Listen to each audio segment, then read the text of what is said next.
Morning प्यारे बच्चों, आज हम करेंगे कार्यपत्रक 7 शिक्षा निदेशालय राष्ट्रीय राजधानी क्षेत्र दिल्ली द्वारा प्रकाशित। तिथि 15 अक्टूबर 2020 के लिए। विषय गणित है, कक्षा 7वीं है। विद्यार्थी अपना यहाँ नाम लिखें, यहाँ अध्यापक का नाम लिखें। आज का हमारा टॉपिक है रेखाएं तथा कोण। इसके बारे में हम अच्छी तरह पढ़ेंगे। अंग्रेजी वर्णमाला के अक्षर X को ध्यान से देखिए। आप पाएंगे कि इस अक्षर की दोनों रेखाएं एक दूसरे को एक बिंदु पर काटती है। जैसे ये ऐसे X है, ये एक बिंदु है, इस पे काटती है। इस प्रकार की रेखाओं को हम कैसी रेखा कहते हैं? प्रतिच्छेदी रेखा कहते हैं। ठीक है मेरे बच्चों। अब नेक्स्ट है, अपने कमरे के एक कोने को ध्यान से देखिए। आप पाएंगे कि दीवार और आंगन के बीच का कोण 90 डिग्री है। अतः यदि दो रेखाओं के मध्य 90 डिग्री का कोण हो तो उन रेखाओं को लंबवत रेखाएं कहते हैं। तीसरा है, क्या आपने कभी अपनी कॉपी की दो रेखाओं को ध्यान से देखा है? इन दोनों रेखाओं के बीच की दूरी को दो अलग स्थानों पर नापिए। आप पाएंगे कि दोनों ही जगहों पर इन रेखाओं के मध्य की दूरी समान है। अतः यह रेखाएं एक दूसरे से कभी नहीं मिलती और इस प्रकार की रेखाओं को समानांतर रेखाएं कहते हैं। तो हमने पढ़ा प्रतिच्छेदी रेखा, लंबवत रेखा और समानांतर रेखा। ठीक है प्यारे बच्चों। मैथ में किस तरीके से इसको रिप्रेजेंट करते हैं, दिखाते हैं, हम यहाँ देखेंगे। प्रतिच्छेदी रेखा, दो रेखाएं ऐसे एक दूसरे से मिलेंगी एक पॉइंट पे तो प्रतिच्छेदी रेखा हो जाएंगी। ये लंबवत रेखा का उदाहरण है। देखो ये प्यारे बच्चों, ये 90 डिग्री का कोण बनता है और ये दो रेखाएं क्या हैं? समानांतर रेखाएं हैं। इनके बीच की दूरी हर जगह हमेशा बराबर होती है, कहीं भी कम नहीं होगी, एक जैसी होगी। ये कभी भी नहीं मिलती, इनको कितना भी आगे बढ़ा लो, ठीक है, कितना भी आगे बढ़ा लो, ये कभी नहीं मिलती। इसलिए ऐसी रेखाओं को समानांतर रेखाएं कहते हैं। नेक्स्ट हमारा, जब कोई एक रेखा किन्हीं दो रेखाओं पर गिरती है, एक रेखा ये वाली है, एक रेखा ये दूसरी रेखा है। अब ये तीसरी रेखा जो है इन दोनों रेखाओं पे एक एक बिंदु पर गिरती है, तो इस प्रकार की गिरने वाली रेखा को कैसी रेखा कहते हैं प्यारे बच्चों? तिर्यक रेखा। तो ये हमारी जो रेखा है, ये इसको तिर्यक रेखा कहते हैं। आपने आसपास प्रतिच्छेदी रेखाओं, समानांतर रेखाओं तथा लंबवत रेखाओं को खोजिए। ठीक है।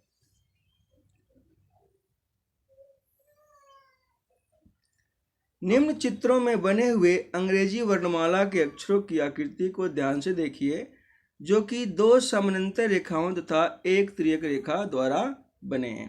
ये दो रेखाएं समानांतर हैं या ये रेखा जो है तिर्यक रेखा है। ठीक है मेरे बच्चों। अब इसमें देखो, इसमें जो अंग्रेजी वर्णमाला की जो अक्षर बनता है वो C बनता है। ठीक है। यहाँ पे आप ध्यान से देखो, ये Z बनता है और यहाँ पे X बनता है।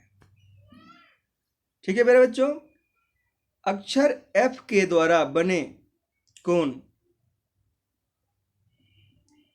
अक्षर F के द्वारा बने कोण, प्यारे बच्चों, ये जो है C नहीं है, ये F है। ठीक है। अक्षर F के द्वारा बने कोण संगत कोण कहलाते हैं तथा यह एक दूसरे के बराबर होते हैं।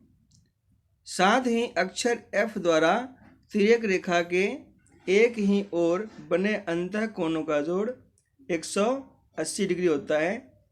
ये दोनों कोण अंतः कोण है। ठीक है। इनका जोड़ 180 डिग्री होता है। अक्षर Z के अंदर बने कोण एकांतर अंतः कोण होते हैं। ये वाला कोण एकांतर अंतः कोण है, ये वाला और ये वाला एकांतर अंतः कोण है। ठीक है प्यारे बच्चों। तथा जब रेखाएं समानांतर होती हैं तो ये एकांतर अंतःकोण आपस में बराबर होते हैं। अक्षर x के द्वारा बने कोण शीर्षाभिमुख कोण कहलाते हैं तथा यह एक दूसरे के बराबर होते हैं। आइए अब हम कुछ क्वेश्चन करते हैं। क्वेश्चन फर्स्ट है, आकृति हमारी दे रखी है ए और बी, ये दो रेखाएं हैं, इस और सी जो रेखा है प्रतिच्छेदी रेखाएं हैं। तो पहला क्वेश्चन पूछता है कि संगत कोण का युग्म बनाइए। तो संगत कोण आकृति एफ जहाँ आकृति बनती है वहाँ हम चेक कर सकते हैं, वहाँ संगत कोण होगा। जैसे ये आकृति हमने एफ बना दी, ठीक है। तो संगत कोण में क्या होगा, 1 और 5 संगत कोण होंगे, ठीक है। 2 और 6 ये भी संगत कोण होंगे, ठीक है। 4 और 8 ये संगत कोण होंगे, और 3 और 7 भी संगत कोण होंगे। तो संगत कोणों का 4 युग्म होगा, एक ये वाला, दूसरा ये वाला, तीसरा ये वाला, चौथा ये वाला। अब है नेक्स्ट शीर्षाभिमुख कोण। शीर्षाभिमुख कोण हमने क्या पढ़ा कि x के द्वारा बने कोण, इसमें x जहां भी बनता है, ठीक है। तो शीर्षाभिमुख कोण क्या होंगे, देखो प्यारे बच्चों, यहाँ पे ये x बना हुआ है, ठीक है।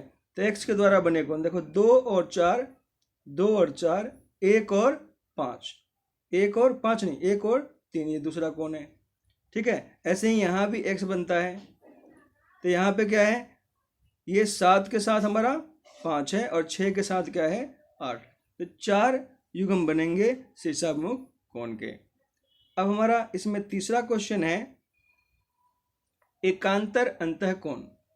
एकांतर अंतःकोण जेड जहाँ जेड आकृति बनती है वहाँ बनता है। जैसे ये जेड आकृति है, यहाँ एकांतर अंतःकोण बनेगा, ये 3 और 5, 3 और 5 ये रहा हमने बनाया 3 और 5, और दूसरा बनेगा 2 और 8, 2 और 8, ठीक है। 2 जोड़े बनेंगे, इसमें 2 युग्म बनेंगे। चौथा है तिर्यक रेखा के की एक ही ओर बने अंतःकोण। तिर्यक रेखा के एक ही ओर बने अंतःकोण 2 और 5 होंगे, 3 और 8 होंगे, 2 और 5, 3 और 8। तो प्यारे बच्चों ये हमारे फर्स्ट क्वेश्चन का आंसर होता है, ठीक है। अब हम सेकंड क्वेश्चन करते हैं। सेकंड क्वेश्चन में यहाँ पे P और Q 2 समानांतर रेखाएं हैं और यहाँ पे एक तीसरी रेखा है, वो तिर्यक रेखा है। अब इसमें कह रखा है कि A B C D E F ज्ञात कीजिए, ठीक है। शुरू करते हैं। पहले D हमारा 125 डिग्री का दे रखा है, नहीं 125 ये वाला कोण 125 डिग्री का दे रखा है। तो हम शुरू करते हैं। D 125 डिग्री का होगा, क्योंकि D और 125 ये क्या है संगत कोण है, तो इसका रीजन यहाँ संगत कोण लिखना है आपको। B और D, ये B और D दोनों कैसे कोण है, शीर्षाभिमुख कोण है, ये बराबर होते हैं जब दो रेखाएं समानांतर होती है, तो ये 125 डिग्री का होगा।